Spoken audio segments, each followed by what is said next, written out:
In today's video, I'm going to teach you how to use Magic Wand in Pixlr. We'll start right from the beginning, inside your Pixlr account. Once you're logged in and looking at your main dashboard, go ahead and choose Pixlr Editor. This is the workspace where you'll actually edit your images. Next, either select an existing image from your files in Pixlr or upload a new one from your computer. As soon as you choose your image, it will open up directly inside the editor, ready for you to work on. Now that your image is open, turn your attention to the toolbar on the left side of the screen. This vertical panel holds all of your tools, and among them is the Magic Wand tool. Its icon usually looks like a simple wand. Click on that to activate it. As soon as you select the Magic Wand, look up to the top of the screen. You'll see a horizontal toolbar with the settings for this tool. The first thing to check is the mode. Set the mode to New Selection. This tells Pixlr that each time you click, you're starting a fresh selection. Next, take a look at the tolerance setting. Tolerance controls how similar in color pixels need to be included in your selection.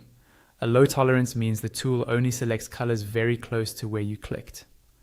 A higher tolerance makes the selection broader, including more shades.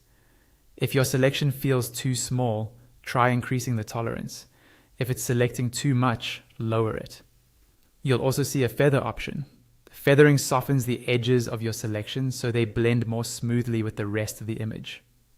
A small feather value keeps the edges crisp, while a higher value creates a softer, more gradual edge.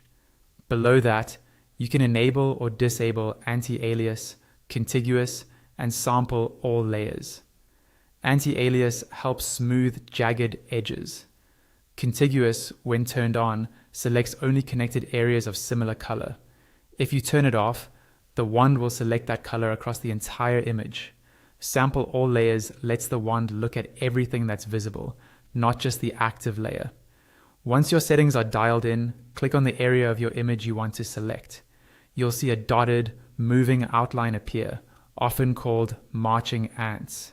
That shows the selected region.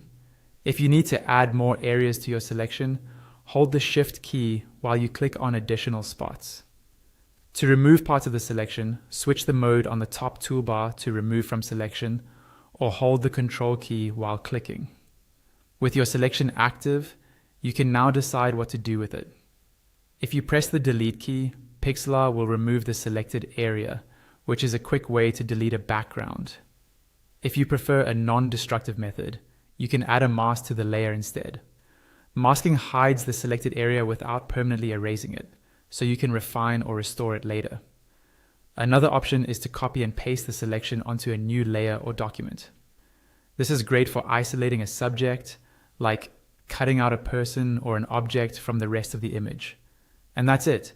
You've learned how to open your image, set up the Magic Wand tool, customize its settings, make and refine selections, and then either delete, mask, or isolate parts of your image using Pixlr.